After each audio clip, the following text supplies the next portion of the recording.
নমস্কার বন্ধুরা, পিপ্রিয়া কিচেনে স্বাগত।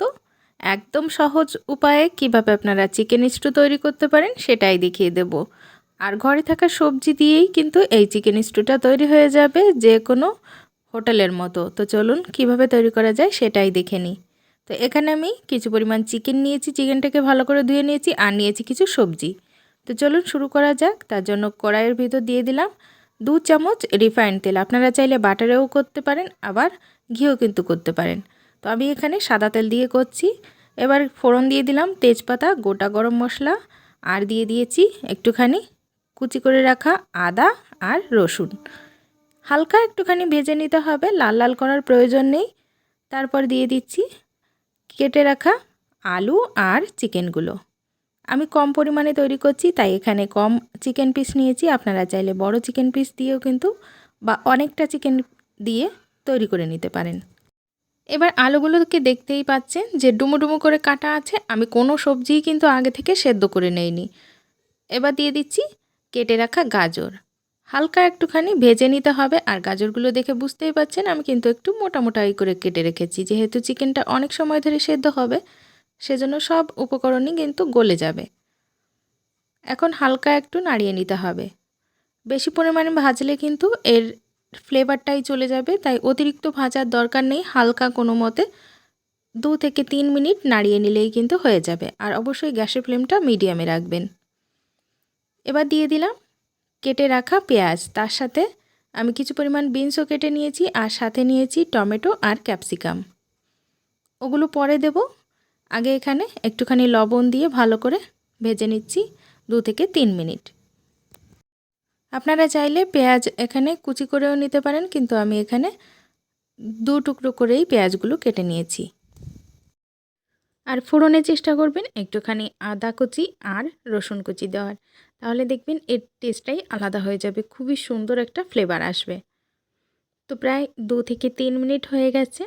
এটাকে ভালো করে নাড়িয়েও নিয়েছি, দেখতেই পাচ্ছেন হালকা একটু ভাজা ভাজা হয়েছে। ব্যাস এইটুকু ভেজে নিলেই হবে। অতিরিক্ত ভেজে নিলে তখন আর স্টুটা অত খেতে ভালো লাগবে না। আমি প্রায় মেপেই 2 চামচ তেল দিয়েছিলাম। চিকেন থেকে কিন্তু অনেকটাই তেল ছেড়েছে, তাই বেশি পরিমাণ তেল বা বাটার দেওয়ার প্রয়োজন নেই যারা স্বাস্থ্যকরভাবে তৈরি করতে চান। এবার দিয়ে দিলাম পরিমাণ মতো জল। তো সব মিলিয়ে প্রায় এখানে 1 কাপ চিকেন হবে, আর তার সাথে 2 কাপ আমি দিয়েছি সবজি। তো সেই পরিমাপ অনুযায়ী তার ডবল দিতে হবে জল। স্বাদ মতো লবণ অ্যাড করে দিলাম, সাথেই দিয়ে দিচ্ছি ক্যাপসিকামটাও। আর এখানে আমি টমেটোটাও একটু মোটা মোটা করে রেখেছি, যেহেতু চিকেন স্টু, তো এর ভিতরে একটুখানি হালকা টক ভাব আসলে খেতে কিন্তু দুর্দান্ত লাগে। কোনো রকম লঙ্কা এর ভিতরে কিন্তু দেওয়া হয় না, তো আপনারা চাইলে দিতেও পারেন। এখন এটাকে ভালো করে মিশিয়ে নিয়ে ঢাকনা বন্ধ করে ঢেকে রেখে দেবো যত সময় পর্যন্ত ফুটে উঠবে। বেশ ফুটে ওঠার পর 2-3 মিনিট এভাবে ঢাকনা দিয়ে ঢেকে রেখেছি। এবার ঢাকনাটা খুলে একটুখানি মিশিয়ে নেব।